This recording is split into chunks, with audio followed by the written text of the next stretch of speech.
Nữ biên tập viên của VTV tiết lộ có người mời đi dùng bữa với giá 18.000 đô la Mỹ với điều kiện show em ăn uống còn có cái khác nữa.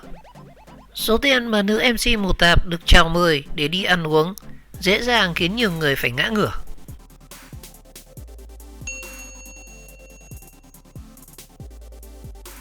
Biên tập viên Huyền Trang, hay còn gọi là Mù Tạp, là một trong những nữ MC nổi danh trong chương trình Bữa trưa vui vẻ của VTV6. Sở hữu ngoại hình cân đối, gương mặt xinh xắn, cùng với gu thời trang hiện đại, thì nữ 9X khiến rất nhiều người hâm mộ, vừa yêu mến vừa thần tượng. Và mới đây trên trang cá nhân của mình, thì nữ MC nhà đài VTV làm bao người xôn xao khi công khai đoạn tin nhắn giữa cô và một người tự xưng là bầu xô. Và theo đó thì người này tên là U và muốn mời Mù Tạp tham gia một show ăn uống riêng tại Sài Gòn với giá lên tới là 18.000 đô la Mỹ. Và một điều hết sức đặc biệt, người này còn liên tục thu hồi tin nhắn và yêu cầu Mù Tạp cũng xóa hết đoạn chat sau khi xem xong. Bởi show em ăn uống còn có cái khác nữa nên mong chị kín đáo cho ạ. Và được biết đây không phải là lần đầu tiên nữ MC được mời đi ăn uống với mức giá trên trời như vậy. Trước đó thì cô nàng này cũng thừa nhận được khá nhiều lời mời đi ăn uống với mức giá rất cao. Và sau khi liên lạc với biên tập viên Mù Tạp thì cô vui vẻ cho biết cô thường xuyên nhận được lời gạ gẫm như thế với mức giá ngày càng cao. Việc có người nhắn tin với tôi như vậy thì không còn quá gì là xa lạ. Đầu tiên chỉ là vài nghìn đô, nhưng càng ngày họ đưa ra mức giá càng cao cho tôi. Và đỉnh điểm đến ngày hôm nay thì có người đã trả tôi 18.000 đô la Mỹ nếu sẵn sàng đi ăn với người có máu mặt. Và cũng theo 9X này, thì ban đầu khi nhận được những lời đề nghị như vậy, cô cảm thấy khá khó chịu, nhưng sau đó thì đã quen dần với việc này.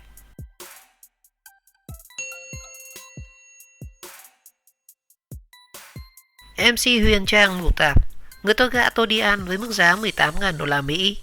Càng ngày mức giá mà họ đưa ra cho tôi càng cao. Hôm nay thì có người bảo tôi chỉ cần đi ăn với một người có máu mặt là sẽ được trả 18.000 đô la Mỹ, Huyền Trang chia sẻ. Có thể nói rằng biên tập viên MC Huyền Trang là một gương mặt khá thân quen với khán giả xem truyền hình. Tên tuổi của cô gắn liền với chương trình Bữa trưa vui vẻ. Huyền Trang sở hữu ngoại hình rất xinh xắn, ưa nhìn, phong cách thời trang hiện đại và rất cá tính. Chiều ngày 10 tháng 2 năm 2020, biên tập viên Huyền Trang bất ngờ chia sẻ một loạt ảnh, chụp lại đoạn hội thoại giữa cô và một cô gái tự xưng là bầu xô và muốn mời cô này tham gia một show ăn uống ở tận Sài Gòn. Đoạn chat này nhanh chóng thu hút được sự chú ý của cộng đồng mạng. Và theo đó thì cô gái tự tên là U tự nhận là người của một bên tổ chức tiệc và đưa ra mức giá 18.000 đô la Mỹ để Huyền Trang có mặt trong một show đi ăn uống riêng. Cô gái này còn liên tục thu hồi tin nhắn và đề nghị Huyền Trang cũng xóa tin nhắn đi vì show ăn uống của em có cái khác nên mong chị kín đáo cho ạ. Và nhóm phóng viên liên lạc với Huyền Trang thì cô này vui vẻ cho biết cô thường xuyên nhận được những lời gạ gẫm như vậy với mức giá có khi còn cao hơn. Từ cách đây mấy năm thì tôi đã nhận được lời mời đi ăn, đi cà phê riêng như thế này rồi. Ban đầu họ đưa giá là 3.000 đô. Cách đây thì 2 năm thì tôi thường xuyên nhận được những lời mời với mức giá từ 5.000 đô. Và càng ngày thì mức giá họ đưa ra cho tôi càng cao hơn. Và hôm nay thì có người bảo tôi chỉ cần đi ăn với một người có máu mặt thì cũng sẽ được trả 18.000 đô la Mỹ. Và theo MC Huyền Trang Mù Tạp chia sẻ, trước đây khi nhận được những lời mời khiêm nhã như thế này thì cô cảm thấy khá bực mình. Tuy nhiên thì thời gian gần đây vì bị làm phiền quá nhiều nên nữ biên tập viên đã dần quen và không còn để những chuyện này làm phiền mình nữa. Thời gian đầu khi thấy người ta nhắn tin mời gọi như vậy thì tôi cảm thấy khá bực mình. Nhưng gần đây thì những chuyện như vậy đã diễn ra quá nhiều. Tôi cũng quen dần rồi nên không còn bực mình nữa. Và thỉnh thoảng rảnh rỗi thì tôi vẫn trêu chọc các bầu xô bằng cách trò chuyện với họ và chụp lại các tin nhắn như vậy. Tôi cũng không muốn làm ầm lên làm gì, mà chỉ xem đây như là một trò đùa vui trong lúc rảnh rỗi mà thôi.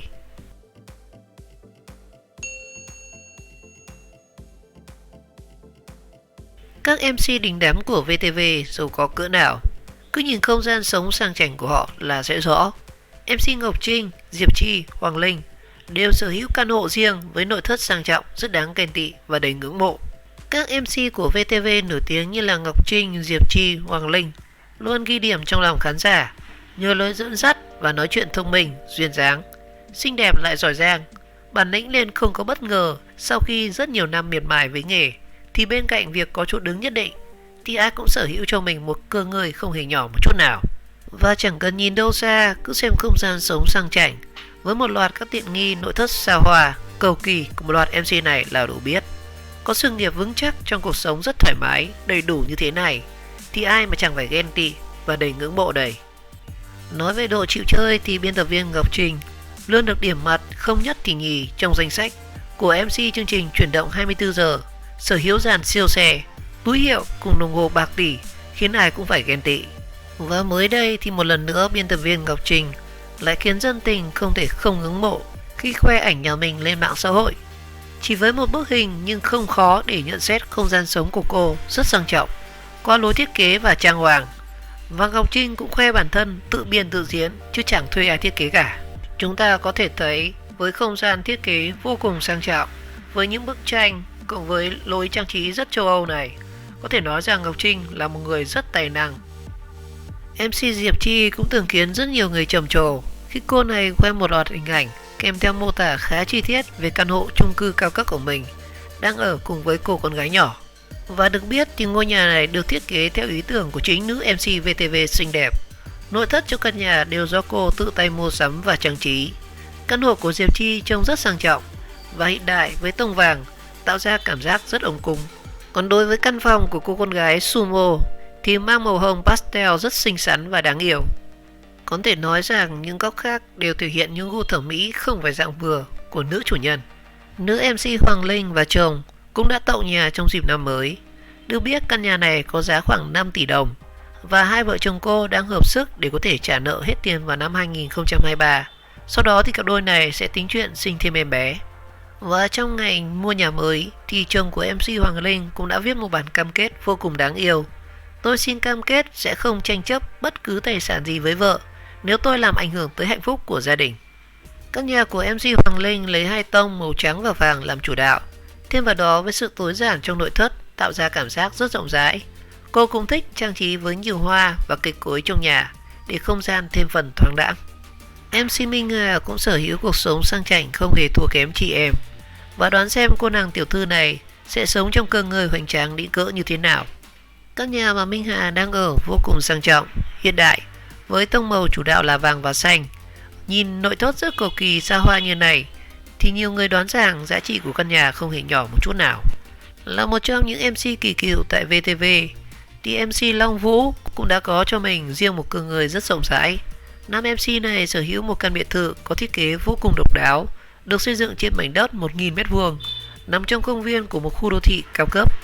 Dù không có nhiều hình ảnh nhưng nhìn như thế này thì đã đủ biết căn biệt thự hoành tráng đến như thế nào rồi.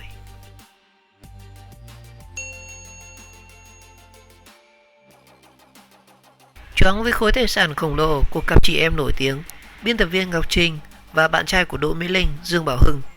Ngoại hình đẹp, gia thế khủng, khối tài sản rất lớn. Cuộc sống sang chảnh của cặp chị em biên tập viên Ngọc Trinh và người yêu hoa hậu Đỗ Mỹ Linh, Dương Bảo Hưng trở thành cuộc sống trong mơ và đáng ngưỡng mộ của rất nhiều người.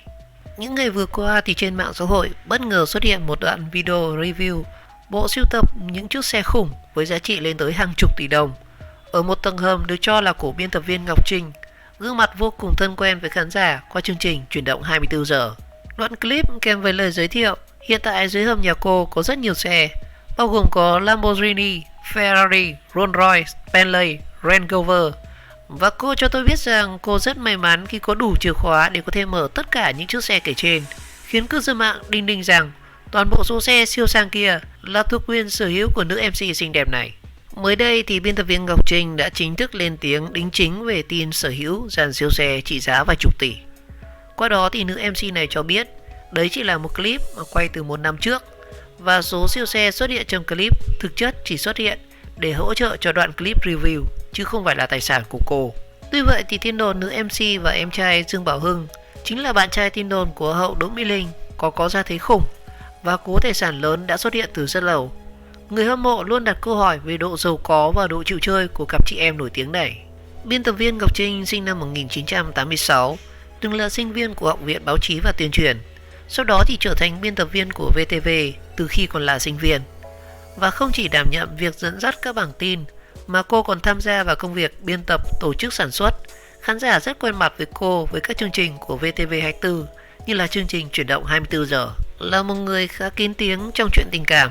Một lần duy nhất thì Ngọc Trinh bật mí về chuyện tình cảm của mình là trong chương trình Bản thiết kế cuộc sống phát sóng trên VTV năm 2017. Và ở trong lần phát sóng chương trình đó thì Ngọc Trinh có khoe đã cảm động với bạn trai và hiện tại là chồng vào bếp nấu nướng cho mình. Là một trong những nữ biên tập viên được đánh giá cao về nhan sắc và tài ăn nói, nữ MC 8X còn được biết đến là một tay chơi hàng hiệu có tiếng và luôn được cộng đồng mạng ngưỡng mộ bởi lối sống hiện đại và biết cách hưởng thụ. Và trên trang cá nhân của mình thì biên tập viên thường xuyên đăng tải hình ảnh về cuộc sống chanh xả của mình với những hình chụp những chiếc đồng hồ đắt tiền từ thương hiệu Richard Mille, một nhãn hàng xa xỉ chỉ có mặt chưa đầy 10 quốc gia trên thế giới. Và được biết những chiếc đồng hồ Richard Mille đều được làm từ chất liệu rất quý giá và đắt tiền như là vàng trắng hay là kim cương, đá quý và titan. Biên tập viên Ngọc Trinh không chỉ sở hữu một mà còn có vài chiếc đồng hồ trị giá tiền tỷ như thế này. Không những thế thì biên tập viên Ngọc Trinh còn sở hữu một chiếc đồng hồ vô cùng xa xỉ, được sản xuất giới hạn trên thế giới và chỉ có 2 chiếc như vậy. Ngoài ra thì biên tập viên cũng thường sử dụng những món đồ phụ kiện đắt tiền đến từ các thương hiệu đình đám thế giới như là khăn LV, áo Chanel, phụ kiện của Gucci, điện thoại Vertu nạm kim cương rất đắt giá. Ngoài ra thì nữ MC này cũng sở hữu rất nhiều xế hộp sang xịn mịn, mỗi chiếc có giá trị dao động từ mấy trăm triệu đồng đến hàng chục tỷ đồng. Bên cạnh đó thì MC Ngọc Trinh cũng có niềm đam mê với du lịch. Cô đã đặt chân đến rất nhiều nơi trên thế giới với rất nhiều kỳ nghỉ sang chảnh thì MC 8X khiến nhiều người không khỏi ngưỡng mộ bởi những chuyến du lịch dài ngày đến nhiều quốc gia như là Mỹ, Hồng Kông, Nhật, Pháp, Ý, Hàn Quốc. Dương Bảo Hưng, em trai của biên tập viên Ngọc Trinh, cũng khiến rất nhiều người nhớ mặt nhớ tên mặc dù không tham gia showbiz hay là VTV như là chị gái. Anh chàng này được đặt cho biệt danh là chàng trai vàng trong làng yêu các làng hoa hậu bởi danh sách người yêu, người tình tin đồn là hàng loạt các hoa hậu, á hậu của Bảo Hưng khiến nhiều người không khỏi giật mình. Và mới đây nhất thì anh chàng dính tin đồn đang hẹn hò với hoa hậu Đỗ Mỹ Linh. Những bức hình chụp được cảnh nàng hoa hậu đang hôn một chàng trai tình cảm ở một quán cà phê được lan truyền rộng rãi trên mạng xã hội. Và ngay lập tức thì cư dân mạng đã chỉ đích danh Dương Bảo Hưng trong loạt ảnh tình cảm này. Mặc dù những người trong cuộc chưa từng lên tiếng xác nhận chuyện hẹn hò, nhưng những thông tin của Bảo Hưng nhanh chóng thu hút sự chú ý của cộng đồng mạng. Dương Bảo Hưng là em trai của biên tập viên Ngọc Trinh và giống như chị gái của mình, Bảo Hưng có cuộc sống vô cùng xanh xả, giàu có, thậm chí khiến rất nhiều người choáng váng với độ chịu chơi của anh chàng này. Bảo Hưng có bộ sưu tập những chiếc đồng hồ có giá đến vài trăm đến vài tỷ đồng đến từ các thương hiệu như là Richard Mille, Patek Philippe. Chiếc đồng hồ Patek Philippe mang tên là Rotamon có giá trị khoảng 46.000 franc Thụy Sĩ, tương đương với 1 tỷ đồng Việt Nam. Chiếc đồng hồ Patek Philippe Grandeur có giá hơn 1,5 tỷ đồng. Chiếc đồng hồ Richard Mille mà Bảo Hưng và chị gái Dương Ngọc Trinh sở hữu đều có giá khoảng 3 tỷ đồng một chiếc. Và chiếc đồng hồ thanh mảnh của Patek Philippe này có giá lên tới vài tỷ đồng. Và bên cạnh bộ sưu tập đồng hồ thì Dương Bảo Hưng còn sở hữu bộ sưu tập về xế hộp và Vertu rất đắt đỏ sang chảnh. Anh chàng cũng là một tín đồ đam mê các nhãn hàng nổi tiếng như là Hermes hay là Gucci. Dương Bảo Hưng sở hữu những chiếc Vertu rất đắt tiền, trong đó chỉ có chiếc Vertu Signature phiên bản giới hạn có khắc tên. Những đôi giày Hermes có giá rơi vào khoảng 20 triệu đồng một đôi. Dương Bảo Hưng đã chơi rất lớn khi tậu vài đôi, nhiều màu khác nhau và mang cùng một kiểu dáng. Chiếc Range Rover Sport có giá khoảng 4 tỷ đồng. Đây là chiếc Mercedes màu đen của Dương Bảo Hưng, trị giá cũng khoảng 3 tỷ đồng. Và chiếc Mercedes 2 cửa mui trần màu đỏ cũng có giá vài tỷ đồng. Và thiếu gia này cũng có hứng thú với xì gà, và bộ sưu tập xì gà của anh chàng khiến rất nhiều người giật mình về độ chịu chơi.